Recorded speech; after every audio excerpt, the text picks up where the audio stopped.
Hi, welcome to mini blog. ಬನ್ನಿ ಬೆಣ್ಣೆ ಹೇಗೆ ತೆಗೆಯೋದು ಅಂತ ನೋಡೋಣ.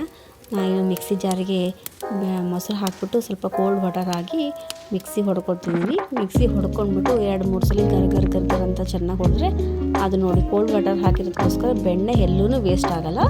ಚೆನ್ನಾಗಿ ಬೆಣ್ಣೆ ಬಂದಿದೆ. 2 ಗುಂಡೆ ಬಂದಿದೆ ನೋಡಿ ನನಗಿಲ್ಲಿ. ಚೆನ್ನಾಗಿದೆ. ಒಂದು ಸಲ ತೆಗೆದೆ, ಈಗ ಇನ್ನೊಂದು ಸಲ ತೆಗಿತಾ ಇದ್ದೀನಿ. ಎಲ್ಲೂ ವೇಸ್ಟ್ ಆಗೋಲ್ಲ ಇದು. ಮತ್ತೇನು ಮಾಡಬೇಕು, ಇದನ್ನು ನಾನು ಸೈಡಲ್ಲಿ ಎತ್ತಿಟ್ಕೊಂಡು ಇದನ್ನೊಂದು ಪಾತ್ರೆಗೆ ಹಾಕಿ ಚೆನ್ನಾಗಿ ತೊಳಿತಾ ಇದ್ದೀನಿ. ಫಸ್ಟು ಕೋಲ್ಡ್ ವಾಟರ್ ಹಾಕಿ ತೊಳಿಬೇಕು, ಆವಾಗ ಅದು ಬೆಣ್ಣೆ ಎಲ್ಲೂ ವೇಸ್ಟ್ ಆಗೋಲ್ಲ. ಚೆನ್ನಾಗಿ ತೊಳಿತಾ ಇದ್ದೀನಿ 2 ಸಲ ತೊಳೆದ್ಬಿಟ್ಟು ಅದನ್ನು ತೊಳೆದು ಸೈಡಲ್ಲಿ ಎತ್ತಿಟ್ಕೊಂಡು ನಾನು ನೀರನ್ನ ಚೆಲ್ಲಬೇಕು. ಅದರಲ್ಲ ಇರೋದು ಹಾಲಿಂದು ಸ್ವಲ್ಪ ಮೊಸರಿಂದು ಎಲ್ಲ ಸ್ವಲ್ಪ ಗಲೀಜೆಲ್ಲ ಹೋಗ್ಬಿಡುತ್ತೆ. ಆವಾಗ ಮುಂಚೆ ಎಲ್ಲ ಏನು ಮಾಡೋರು, ಮಡಿಕೆಯಲ್ಲಿ ಕುಡಿಕೆಯಲ್ಲಿ ಹಿಡ್ಕೊಂಡು ಕಾಯಿಸ್ತಾಯಿದ್ರು, ಬೆಣ್ಣೆ ತೆಗಿತಾಯಿದ್ರು. ನಾವೆಲ್ಲ ಈಗೆಲ್ಲ ಇಲ್ಲ, ಯಾರ ಮನೆಗೂ ಅವೆಲ್ಲ ಇರೋಲ್ಲ ಅಂತೇಳ್ಬಿಟ್ಟು ಈ ಮಿಕ್ಸಿಲೇ ಮಾಡ್ಕೋತೀವಿ. ಬೆಣ್ಣೆ ಎಲ್ಲ ತುಪ್ಪ ಎಲ್ಲ ಕಾಯಿಸ್ಕೊಳ್ಳೋದೆಲ್ಲ ಸಣ್ಣ ಪಾತ್ರೆಯಲ್ಲಿ ಇಟ್ಬಿಟ್ಟು ನಾನು ಕಾಯಿಸ್ತಾ ಇದ್ದೀನಿ. ಅದು ಮಳ್ತಾ ಇದೆ ನೋಡಿ. ಇವಾಗ ಅದು ಮಳ್ತಾ ಸೌಂಡ್ ಜೋರಾಗಿರುತ್ತೆ. ಲಾಸ್ಟಿಗೆ ತುಪ್ಪ ಹಾಕ್ತಾ ಇದೆ ಅನ್ನೋ ಟೈಮಲ್ಲಿ ಸೌಂಡ್ ಕಮ್ಮಿ ಆಗುತ್ತೆ.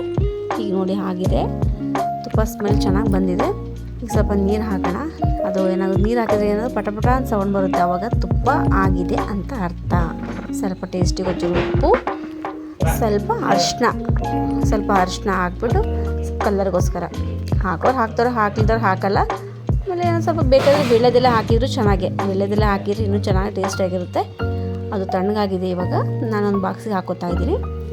ಸ್ವಲ್ಪ ಜಾನ್ ಬೇಕಾದ ಟೈಮಲ್ಲಿ ಟೀ ಸೋಸೋದು ಅಥವಾ ಇಟ್ಕೊಂಡು ಜಾನಿದ್ರೆ ಆಗಿರುತ್ತೆ.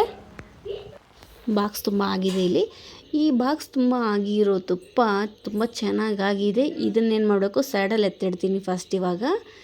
ಆಮೇಲೆ ಇದನ್ನು ಒಂದು ಅರ್ಧ ಗಂಟೆ ಇಲ್ಲ 1 ಗಂಟೆ ಬಿಟ್ಟರೆ ಈಗ ನೋಡಿ ಈಗ ಎಷ್ಟು ಚೆನ್ನಾಗಾಗಿದೆ, ಗಟ್ಟಿಯಾಗಿದೆ.